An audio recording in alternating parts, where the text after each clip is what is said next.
Seth and I have been best friends for the past 8 years.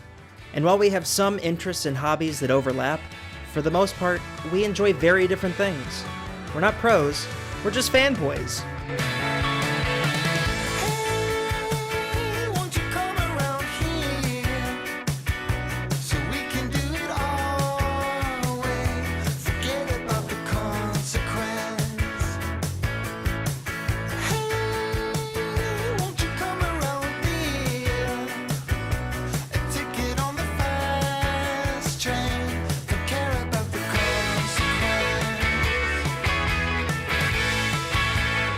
Welcome to the Lonely Fanboys, the podcast where we catch you up on what we care about. I'm Joe. I'm Seth. And how you doing this week, Seth? I'm great. We're just chilling. We're living right here in sunny Southern California. Oh, that's interesting because I'm in cold, sad, depressing Wisconsin. Yeah, I live in Minnesota. It hit 60 degrees today, and it honestly feels like LA. Oh, I'm so jealous. It's still very gross out here. There was somebody like down the street who was like on the roof of their apartment building playing a DJ set. It was. Oh, that sounds so nice. Yeah, people are wilding out. Oh, gosh. How are you, Joe? I'm doing as well as I can be. I did some deliveries today because I didn't lose my job. You're an essential. And I'm essential. I'm essential. But You're essential it to was. Thanks, Seth. But it's a little freaky. You know, I haven't really been out and about in a while, and like going into a restaurant and they had like tables set up separating us for like you walk into the door and there's tables right there and they don't want you to cross that point. Weird.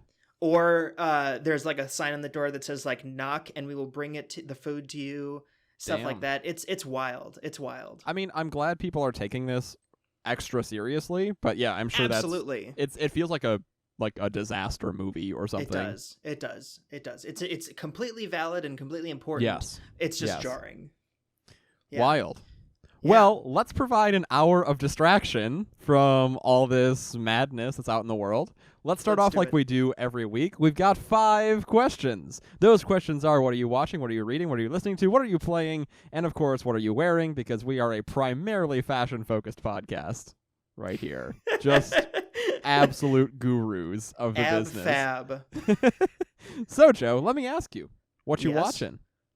Well, yesterday, Anna and I turned on the old Netflix. Yeah. And we started watching that new documentary, The Tiger King. Yeah. And we watched all of it in one sitting. That's 7 hours of television. Yep, you're telling me. Wow. Yeah. Wow. Yeah. We started it. We went for like a light run in the morning. We came home, we turned on the TV, and we didn't leave until dinner.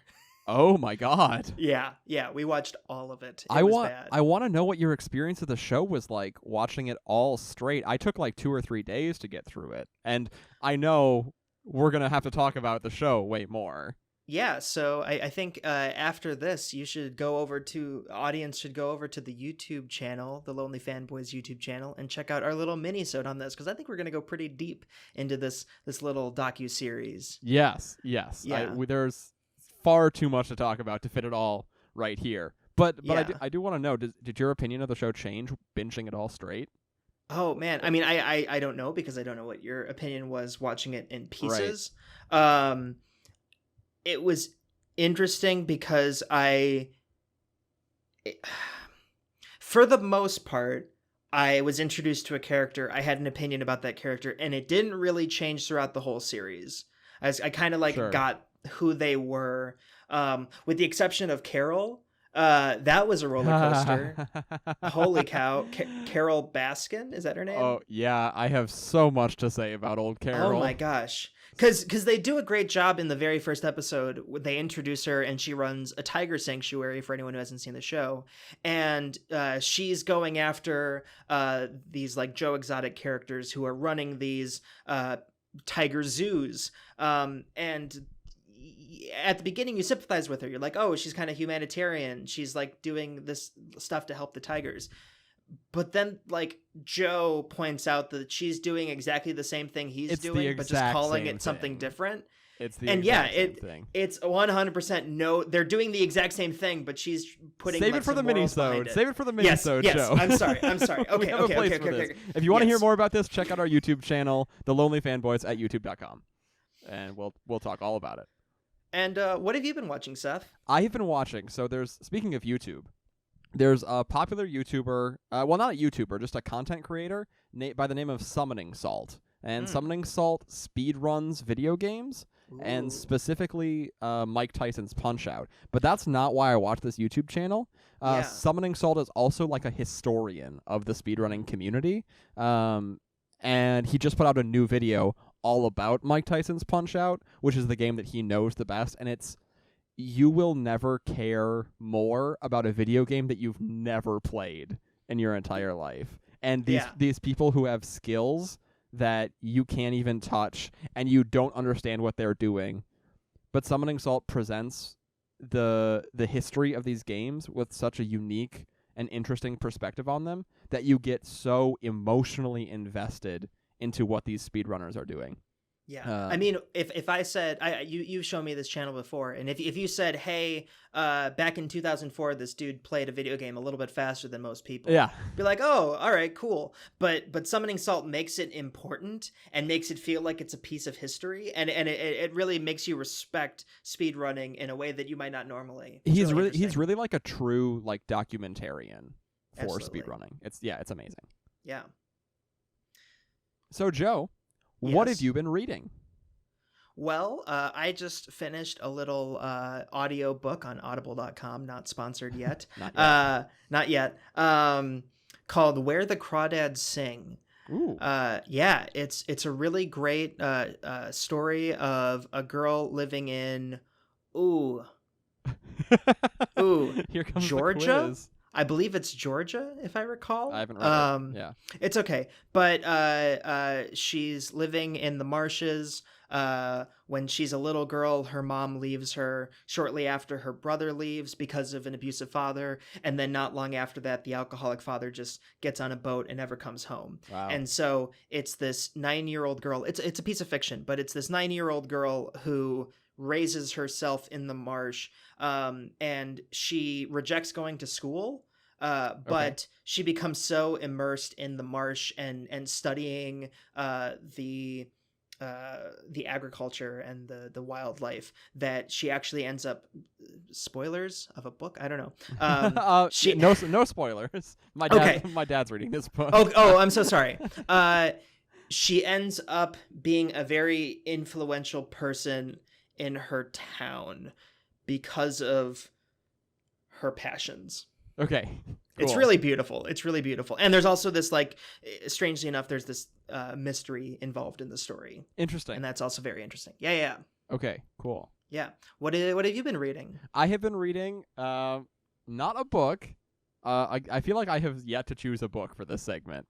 I've been reading. So in football, which is kind of the only sport that has anything happening right now because their season doesn't start until September, we're in this period called free agency where basically players, their contracts with their teams are up and they're free to sign new contracts with other teams. So there's this big competition amongst the teams to try to sign the best players to their team.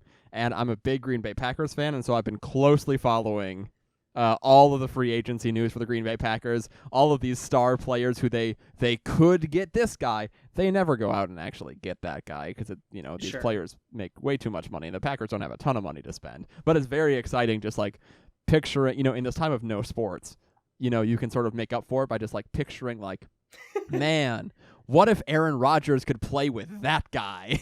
And then you think about that for a little bit. So people have been writing a million articles about who the Packers should or shouldn't get or who they should cut or whatever. It's been very exciting. Very cool. Very cool. Yeah. What are you listening to, Joe? So when people might not know about me, I'm actually a cameraman. And one of my jobs right now is I do how-to videos for a car company. Nice. We show how to like repair them. And every so often we're working on a car and we find little goodies in them. And yep, they're used. They're free. These are used cars. And so anything in them we find are like free for the taking. It's very exciting. That's cool. So we always check the CD player to see if there's anything in there. And just last week, last week or 2 weeks ago. Time is irrelevant right now. Corona, LOL. But whenever I worked last, I found Sia's album "This Is Acting." Ooh. Yeah, and Okay. I know of Sia, or is it Shia? Sia. Sia? Okay.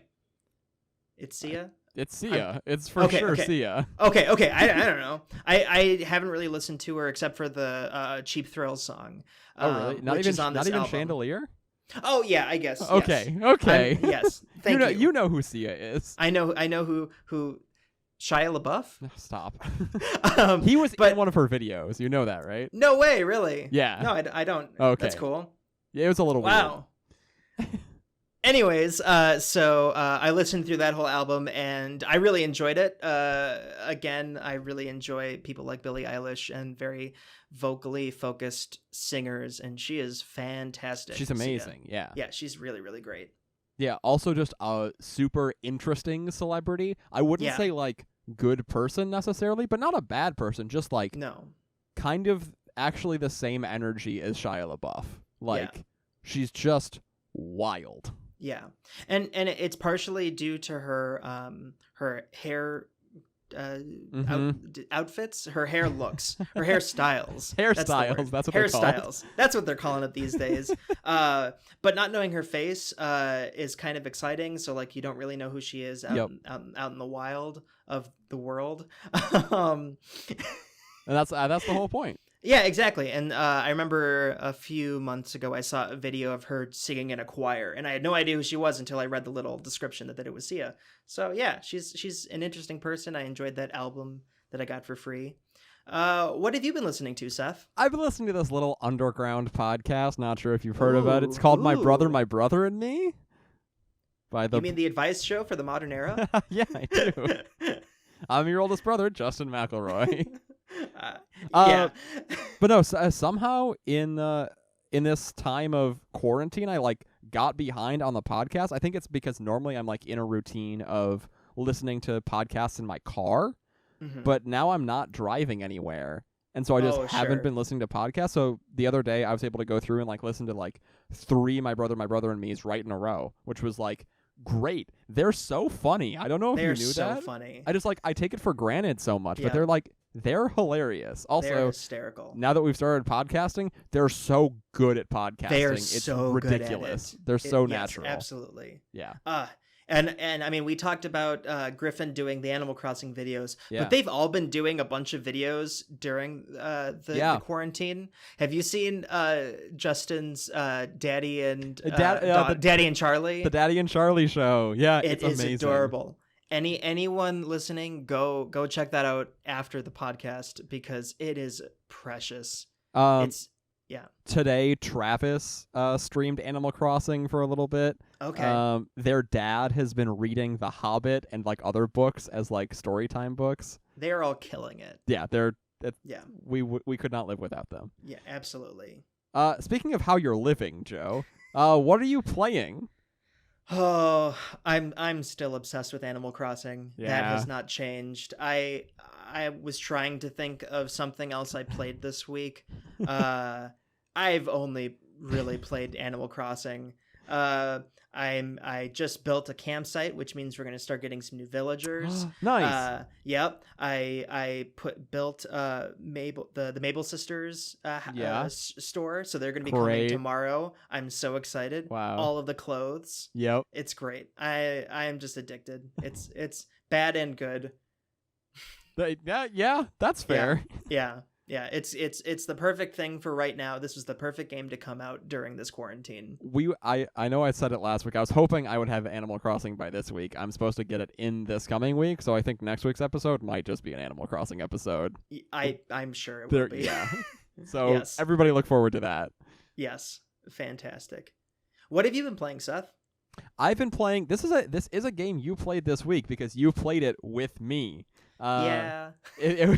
We played one game of it, but I've been playing a lot of it with some other friends. It's called Colonist, which is a gross, yucky name, but it's online Catan. It's just Settlers of Catan, but on the internet and with a different name, and it's free. It's completely free, which is amazing.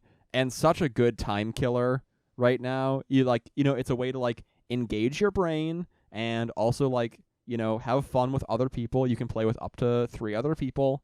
And we've all been like getting in Zoom calls or Facebook Messenger calls or Google calls or whatever, and like hanging out and just like doing mad trash talking, getting so offended when somebody steals my last sheep, which is the best part of Catan, and you get to do it like online for free with your friends. So it's great. It's colonist.io. Because it's a browser game. Yeah. So that's the other thing is you don't have to download it. It just runs in your browser. Yeah. Anyone can play it. Yep. Anna was able to play it on her computer. I was able to play it on mine. You can play it wherever you want. It's really fun. I'm not a big Settlers fan. Just because I suck at it. I've always sucked at it. I always I'm like halfway through the game and I'm like, oh, okay, I think I get it. And then the game's over and I lost. And well, Colonist also has a bots mode where you can practice against up to 3 robots. Yes, and they creamed me. Oh no. Yes. No. Yes. I don't know if I will ever improve at that game. Well, my girlfriend has been nonstop playing because I'm normally better than her at Catan. Shout out to Jordan. I'm sure she's watching. Weird flex. But she's been playing against the bots like all of the last 2 weeks. And she's gotten so much better. She crushed me the last time we played. Wow. Like, destroyed me. So like, it's a good way to spend your time. That's awesome. Yeah, it's been great. So, our final question of the 5 questions. Final question. Then the most important one by far. Joe, what are you wearing? Ooh, I'm wearing a t-shirt that I got for free when I went ziplining, and it rained, and so they had to cancel our tour. So they gave us free t-shirts. Wow. What a story. Yeah, it was kind of a bummer. It was the last day of a big camping trip with my family, and we all got in our cars to head out. We knew that it was raining, but we weren't sure if they were going to shut it down. And literally we pulled up, and there was a thunder crack. We walked in, and people were like, yeah, that's not going to happen. You can like hang out and see if it calms down. So we sat there for like an hour, and they were like, yeah, nothing's happening. Here's some t-shirts. Oh my god. Yeah. So you went all the way to the ziplining place and all you got was a free t-shirt. Yep, exactly. Okay, but it's really comfortable. Yeah, and you've done like a nice layering thing that I can see going on. Well, thank you.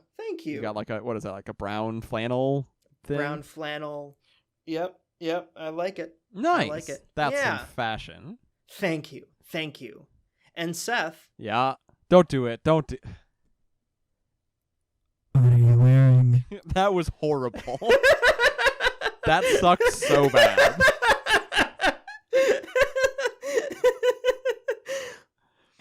Well, I'm wearing a University of Minnesota Golden Gophers t-shirt. It's maroon and gold.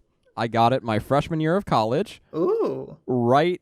Yeah, I bought it because I missed out on all the free t-shirts, and I felt bad. Oh. Yeah, and so I bought myself one for $20 from the school store. So you went to college and you didn't get your free t-shirt. Yeah, exactly. Oh. But sorry. It's a great shirt. It's like just like normal, which is what I just wanted, like a normal college shirt, so I can just like wear it and be like, I'm repping my college, but I'm not like crazy about it. Sure. All right, well, that's all of our questions. We're going to take a quick ad break, and when we come back, we're going to talk all about something completely different.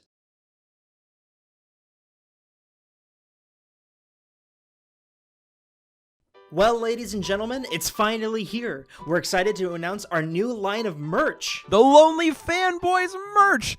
T-shirts, hats, hoodies, get them all! And to start off, Seth ordered 100 limited edition t-shirts. What? You ordered the t-shirts, right? No. I said, I texted you, Seth, you need to order 100 t-shirts for the... We had the merch plugged. We didn't get a sponsor for this week, so we can do the merch plug. This is the... Seth. Well. No. We've got merch. Yeah. Okay. So, ladies and gentlemen, if you order now, you can get my very first comic book. The first one I ever owned. Teen Titans Go. Oh man. Get it while it's. Get it while it's hot. And if you don't want that, you can have my Doctor Who poster. Yeah. I'll sign it. I guess. Yeah. Probably. Yeah. I'll sign it. Yeah. We got so much merch. You can get my limited edition frying pan. Yeah. We'll sign it. I don't give a shit. Kevin Jonas will come to your house. Not the real one, the fake cardboard one. He's 3 feet tall. He's great. Yeah. Great. It's perfect. Yeah. Here's.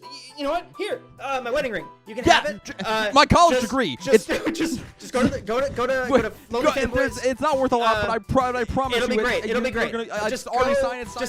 By Joan Gable. You can have it now. It's just look. Buy one get one free. Get it all. You can get it. Kevin Jonas.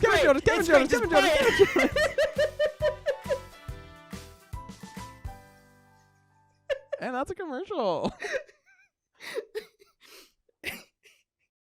And we're back. We're switching things up a little bit this week. We're gonna mess with the formula a little bit. We're just gonna do one topic this week, but it's something we're both really passionate about. And Joe, if you want to explain what that is, what are we talking about this week?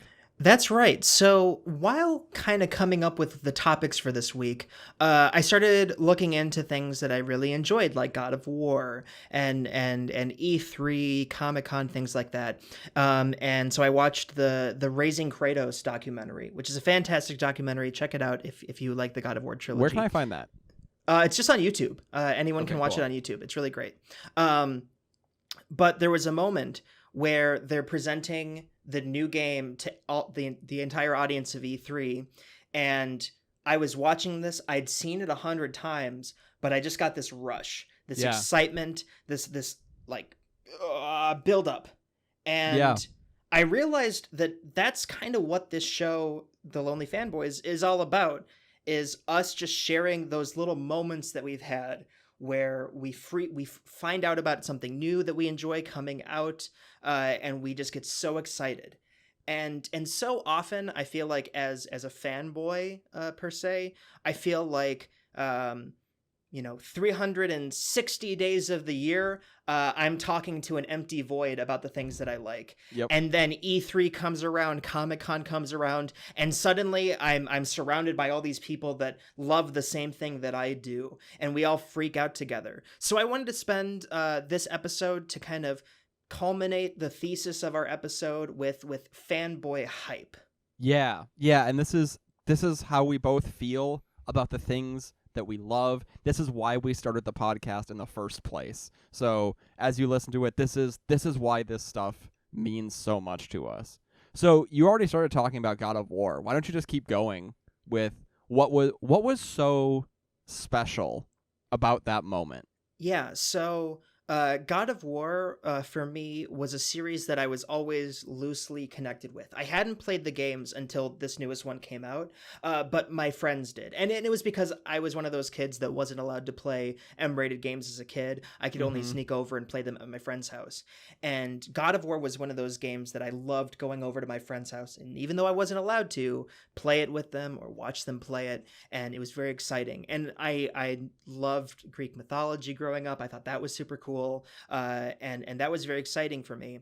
And we, as an audience, hadn't heard anything about the God of War games since 2010, I think, is when Ascension came out.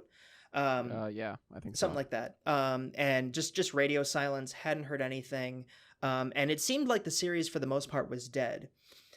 And then E3 comes around, and Sony starts off the presentation with this big orchestra, and they're playing this theme, and we don't know what the theme is. It's not like the Halo theme where we instantly know it and we're freaking out. It's this completely new thing. And it starts rising and building, and then the curtain goes up and it says Sony Interactive, and then it says Santa Monica Studios. And watching the video, you hear people go, "Wait, what?" Because we hadn't heard from them in a while either. And then cut to the video starts, the game starts, and you see Atreus one of the main characters of the game. He's playing with some toys and he runs inside, and then you hear the deep voice and he's like, "Boy, bring me the knife." Yeah. Wait a second. Is that? And then he comes out of the shadows and he's like, "Feed me, boy." And I mean, you can go online and find these reaction videos of everyone just being like, "Holy cow, it's Kratos." And not only that, but he has a beard. He's in like Sweden. He's in Norway somewhere. He's far away. He's not in Greece. Yeah. He clearly isn't. He's in somewhere cold. He has an axe. What's up with that? And then they start playing the game. Like immediately they go into gameplay, which, you know, sometimes we'll get a reveal trailer. That might be the first content we see. And it might just be a cinematic video where they reveal the character. No, they immediately went into gameplay. So they'd been hiding this game from us so long, and they introduced us that there's going to be a new God of War game. They showed gameplay. They were like, "Here it is. It's going to be amazing." And it was. So what did that like mean to you as a fan of a series that had been dormant for so long for it to finally come back? It's incredibly validating. It you know, these games cost millions and millions of dollars to make. And so they, you know, a game like God of War, Ascension came out, it didn't do very well, and so we were just like, okay, that's the end of it. They're not going to make any more. That might be the end of the series because they don't think it's financially viable. So then when they do, you're like, wow, you guys heard me. You heard that I like this thing. You heard that I want this thing. And I know it's a big it's a whole community of but in that moment, it feels like you made this for me, and it's so exciting, and it's overwhelming. Yeah, and I think it proves in some way that they are listening, because I think truly if it weren't for the God of War community, that game doesn't get made. Yeah, absolutely. Because you know, like you're saying, if it was a strictly financial decision, they wouldn't have made that game. But that game went on to be a bestseller, game of the year. Yeah. Like, and I mean that's year. This isn't the discussion, but that year was an amazing year for video games. Red Dead Redemption 2, Celeste, Spider-Man. I mean, there were some huge heavy hitters that year, but somehow this game that I loved, that was always a part of my childhood, and now like has matured into this piece of art as an adult, it won Game of the Year, and that's so cool. What do you think it is about video games specifically that draws you in that way? Or maybe what is it about the God of War series that drew you in like that? I think that for me, God of War is a perfect representation of the evolution of video games as a whole. I think when the very first game came out, we all had this mentality that video games were for boys, and it was this place for aggression and fighting and revenge and killing and boobs. There's a lot of that, and it all came together in this really gory, violent game where you're murdering giant monsters and Olympians and things like that. And as more and more of the games came out, they started focusing more of an artistic element. The games not only visually became more beautiful, but the story became more focused on telling the story of a man and his father, and trying to discover the secrets of that relationship. And when the third game finished, it felt like that was kind of the end of it. Like that was that all of the revenge and all the aggression wrapped up into a nice little bow. And we were now moving into a new era of video games where we had Last of Us or the Uncharted series, where it was these huge, epic, almost movie-like games, there was a much more of an emphasis was focused on the story. And so when we saw this new game trailer, we thought, wow, this is a new God of War for a new era of video games, and that was super exciting. Yeah, I think that's important too, because the last God of War came out on PS3, I think, right? Correct. Yeah, okay. So there has been one for each PlayStation console. Yes. But this was, you know, the PlayStation 4 felt like a huge leap, I think, forward in terms of technology, and so, you know, Yeah. To be able to bring this thing that you enjoyed in the past into your present and still enjoy it, and maybe enjoy it more than you even have the games in the past, is like, it's a huge nostalgia bomb, and also I think sort of a connection to your past self and a reminder that you do still like the things you used to like, but that the things you used to like grow and change, just like you've grown and changed along the way. Totally. And I think also there's a place for just pure nostalgia in this day and age. I mean, another thing that is super fanboy hype was the reveal of Force Awakens, Star Wars. When that trailer came out, I mean, they played up nostalgia really hard. They were like, hey, remember all these old movies that you love? It's been a while. We're making another.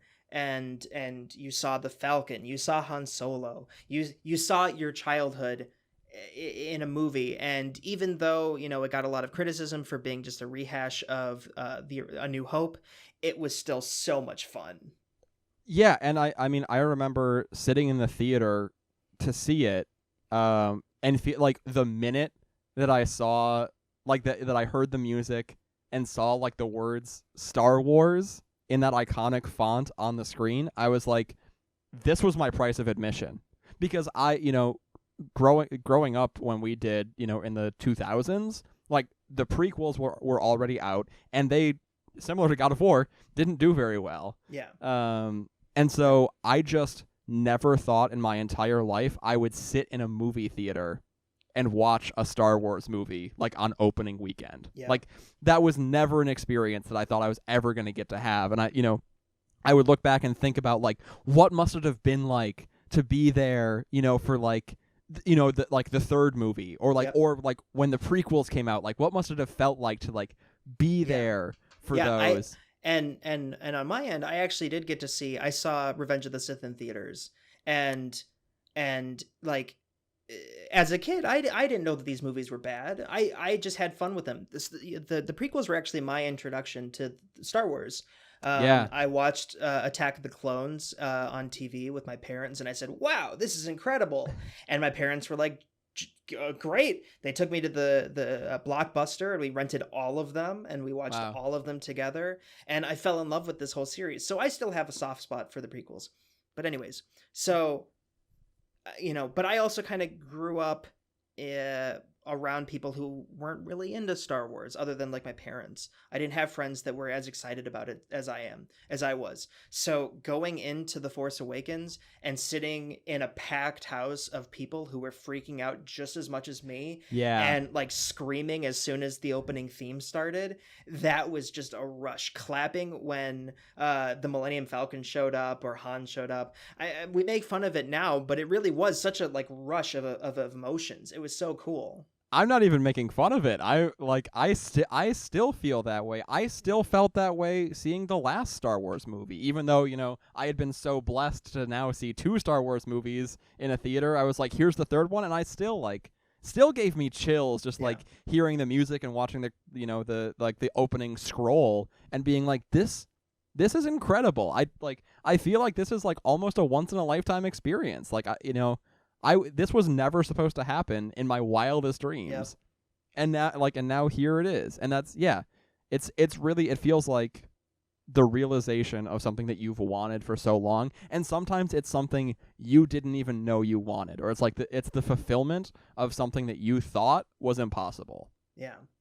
What was something for you that you were super hyped about, and also were validated by a crowd of people being excited about it with you? So one of the first things that I thought of when we started talking about doing this as an episode idea was League of Legends. Mm-hmm. And League of Legends is a online multiplayer. It's a battle arena is what it's called. It's basically 5-on-5 fighting with a bunch of different characters who all have their own different powers and whatever. I started playing League of Legends when I was 14 on my little like old beaten up laptop. It ran. I would average between like 20 and 25 frames per second. Yep. On the lowest graphic settings. Like, the game looked terrible, but I loved it, and I was like really into playing with all these different characters and trying to play with a different character every game. And then sometimes like I'd find my favorite character and then I'd just play hundreds of games with that same character. There was a summer that I spent the whole summer just playing League of Legends. Like I'd play for like 8 hours a day, which is not that much if you're an actual League player. But for me, it was like, wow, I'm like really immersed in this community. That was at the same time that the League of Legends esports scene was really starting to like gain traction. League of Legends has had an esports scene for a long time now. I think coming up on 10 years. But this was back in like season 3 of the esport. If you do the math, you can figure out how old I am. But I remember, my parents would sit around and they'd like sort of watch me play, and they were watching me spend like hours and hours on this game, being like, go outside, go read a book, do something else. Why do you like this so much? It's, and like people not really understanding, like, isn't it the same game every time? Like, aren't you like, you're on the same map, you're playing the same character, trying to do the same thing. How is this fun for you? But the moment that I think really validated me, or there's two. The first one was like the first, I remember seeing a picture on Twitter of the World Championship being hosted live outdoors in California in like a stadium or something. Yeah. And tens of thousands of people showing up, and the event sold out. And it was like a pretty big stadium, and the event sold out the stadium in like a matter of hours. And it was like, wow. There are actually like, because like online, there you can see like there are millions of players of this game, and you're in whatever place on the leaderboard or whatever. But then you like that sort of like physically manifests itself in like a real place, a place that's normally reserved for like regular sports.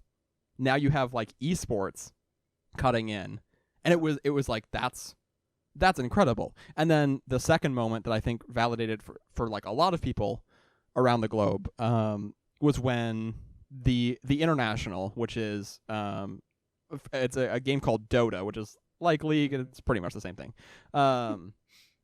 But their big event is called the International, and it's usually this huge fundraiser. It's like one of the biggest events in esports every year. And I think it might have been even like 3 years ago now, but that event had more viewers than the Super Bowl. Yeah. And that was the moment where like actual news organizations started to like report that stat, and and I think people collectively were like, "Whoa, this video game thing, this esports thing, it's here to stay." Yep. They're like, this is people, like millions of people actually really care about it on the same exact level that sports fans care about it. And so that's a big piece of fanboy hype for me too, is caring about things that other people think are frivolous until they like hit the mainstream. Yep. And then people go, "Oh, I see what you were talking about when you tried to talk my ear off about that, 10 years ago." Absolutely. Like, "Whoa, you were really onto something." And I'm like, "I know. This thing's awesome. I've been trying to tell you." Yeah.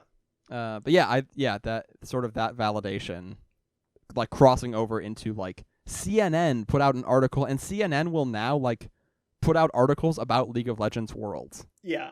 Which is like, and like they're tucked away in some like weird corner of CNN's website or whatever, Sure. and they like, whatever. But at the end of the day, it's still CNN. Yeah. Exactly. And ESPN, like the worldwide leader in sports, has an esports tab now.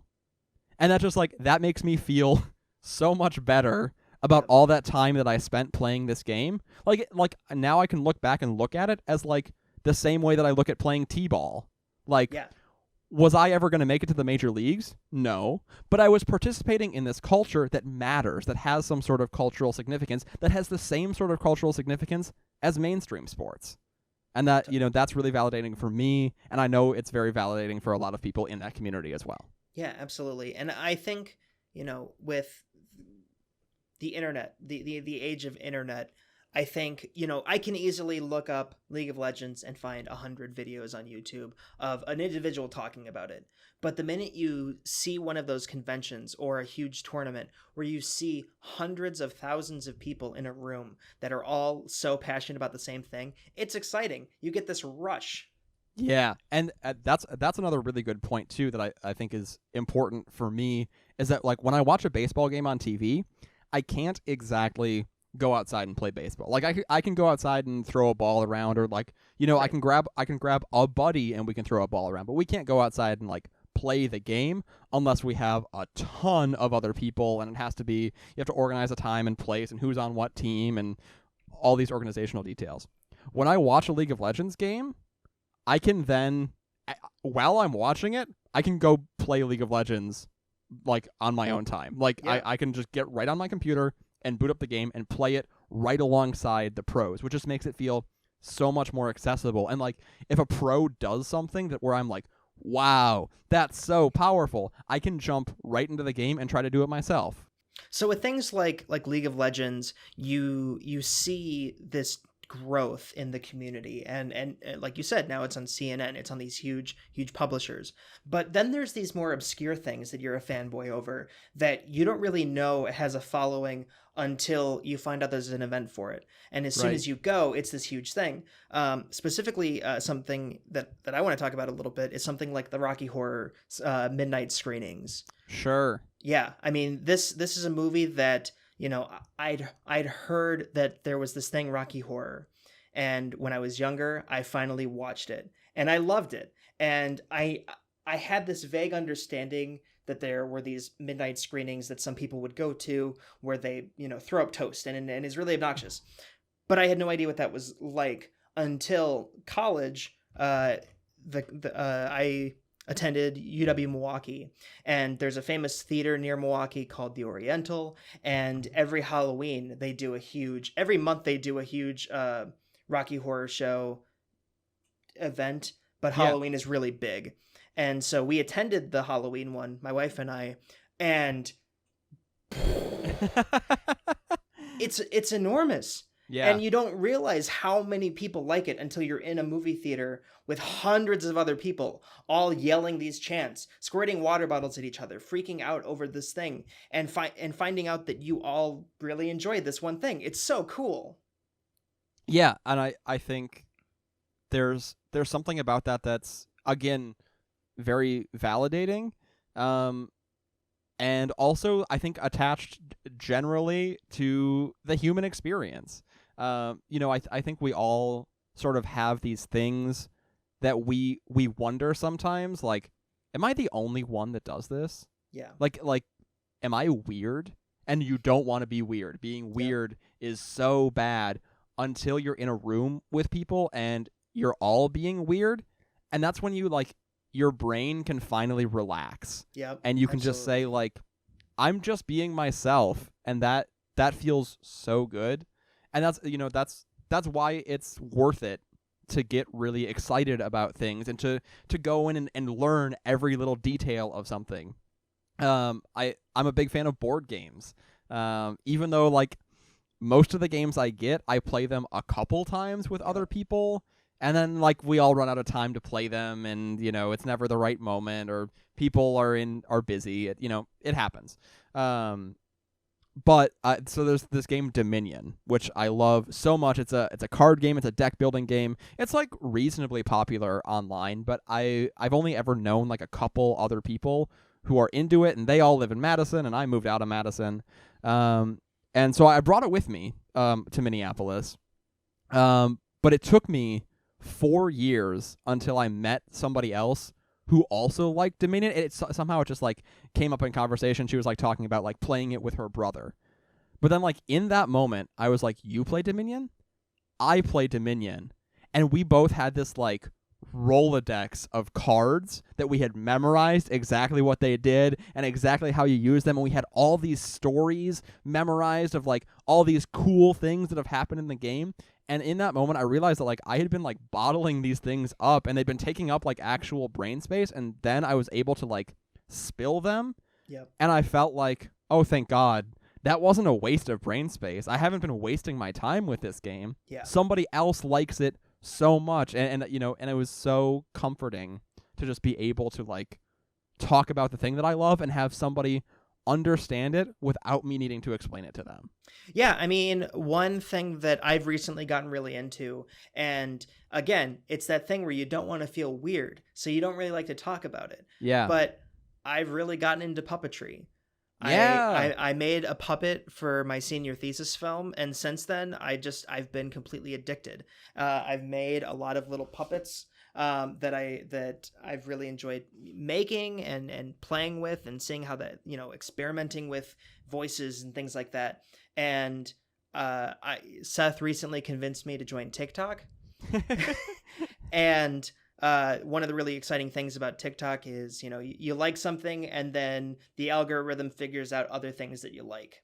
Well, I actually came upon one puppet video on TikTok. I liked it. And since then, every so often I'll find another puppet video. And that's so fun, just seeing a whole community out there that are just making their little puppet videos and unapologetically having fun and making them and showing them to people. And it's such a cool thing, feeling like you're a part of that in some way. Yeah, and I think, not to be stereotypical, but I think a lot of people in this sort of fanboy, and fanboy is a gendered term, and I feel like we're using that because we are both men. Yes. And so it makes sense for this podcast, but you can be a fan person. You're just a fan. Absolutely. There's no like gender to this experience. But I think a lot of, fans or super fans, if you want to like say that, sure, of things tend to deal with like a lot of anxiety and nervousness around this thing, because at some point in your life you've been told like, I don't really care about that, I don't want to hear about that, stop talking about that. And I think that's where this sense of relief comes from, of like, finally I can do this thing, and it builds up your confidence in a way that I think spills over into your normal life. Like, if you can find a place to talk about puppetry, and I can find a place to talk about Dominion, that I think actually gives us both more confidence when we talk to each other about other stuff. Just because, like, now I don't need to talk about Dominion with you to feel validated.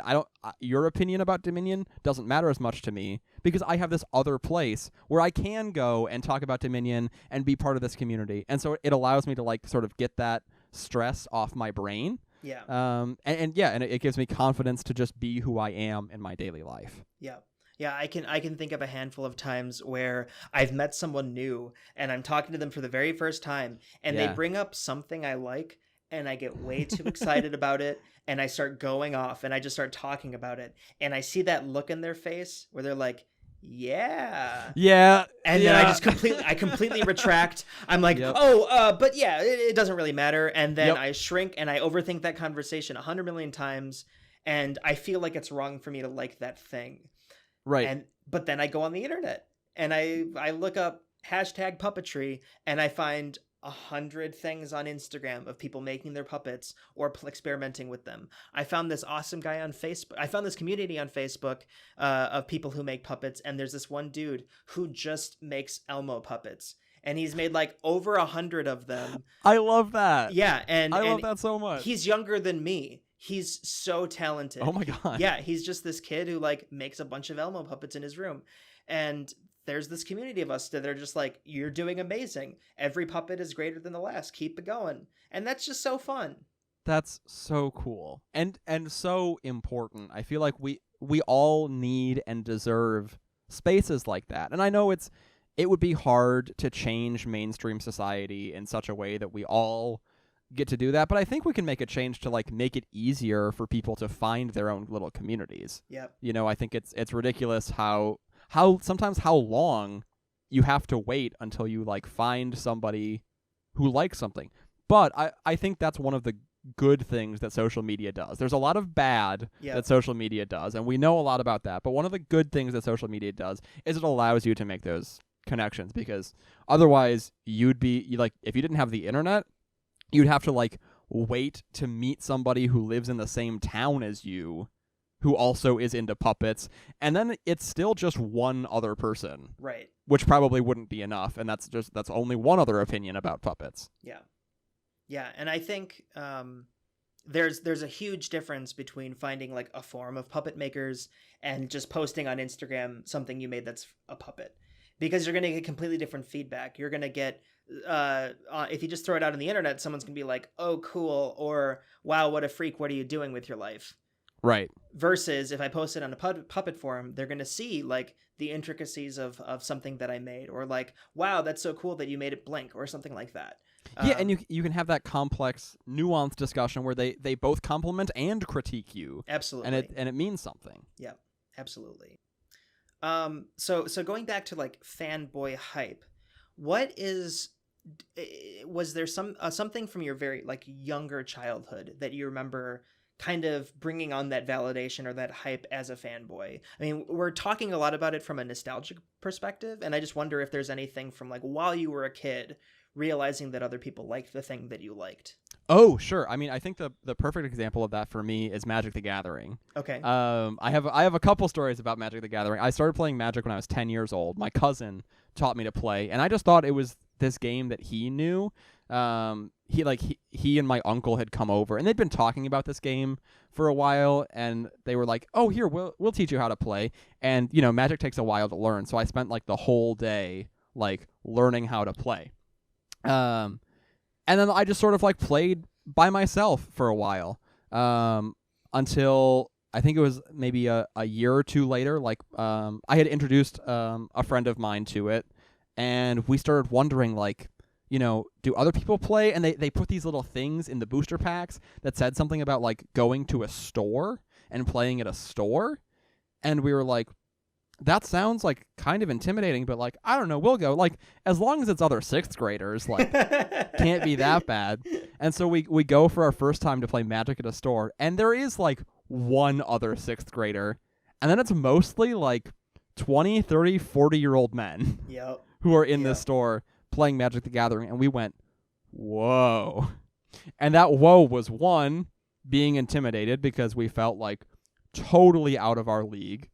Two, it felt so cool that like there were all these other people here to play.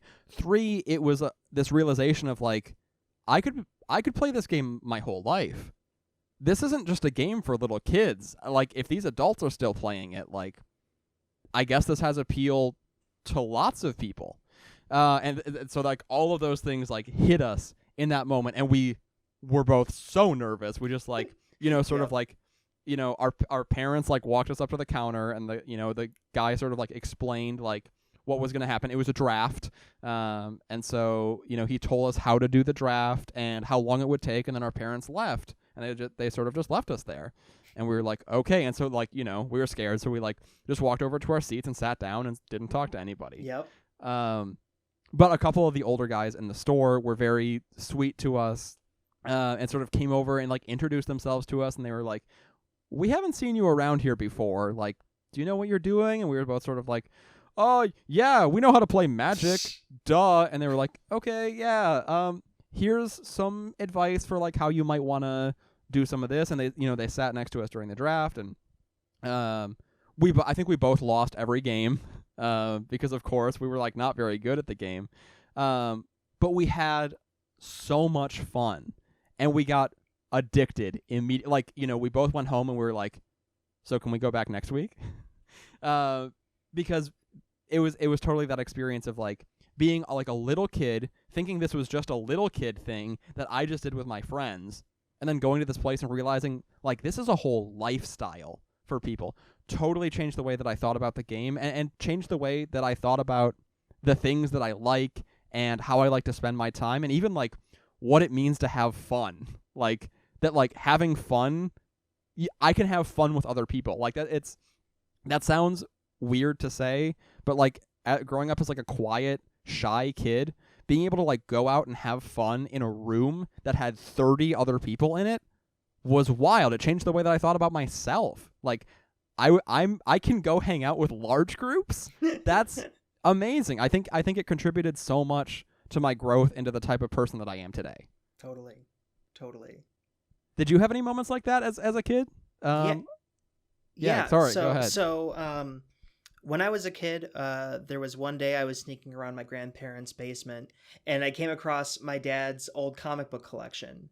and he had like Okay. X-Men in there, he had Iron Fist, a bunch of Marvel stuff, and I was like, whoa, what is this? I knew what comics like strips were, and a few comic books, like I had Calvin and Hobbes and things like that, but Sure. I'd never seen just like full paperbacks. And he decided to just give them all to me, and he and I developed this relationship with comics. We would start going to comic book stores, and he'd let me pick out a few, and we'd talk about them. He introduced me to like the Marvel movies. He took me to see X-Men 3, and totally brought me into this world of superheroes.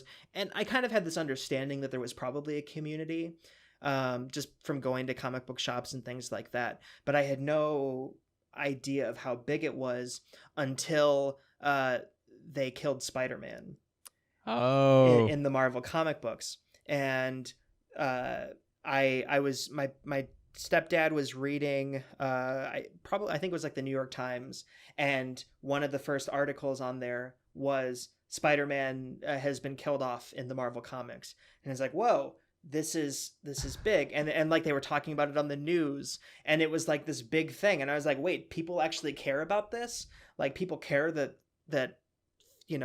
people care about this fictional character that they decided is now going to be dead, even though he wasn't dead, but that's for a different discussion. Whole thing.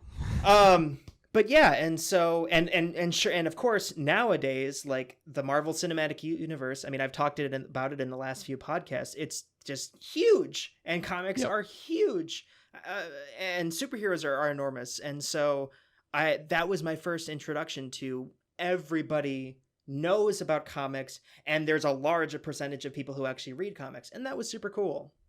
Yeah, it's incredible when you have that moment of realization. I know we've talked about that moment to death, but but that's the reason that we're still here from being little kids to now, that we're still here and we still start to care so deeply about communities. I also think it actually I keep trying to tie this back to the human condition or whatever, but I think it really fosters a sense of research, and it's a validation of going really in depth on something and trying to know everything there is to know about it, which is a wonderful skill for life, for school and for working any job, like cultivating that ability to go to do a deep dive on a subject and to learn everything there is to learn about it is amazing. You're fostering creativity, you're fostering critical thinking, you're fostering research skills. It's like being a fanboy or being a fan has a really useful place in society. I think it matters. I think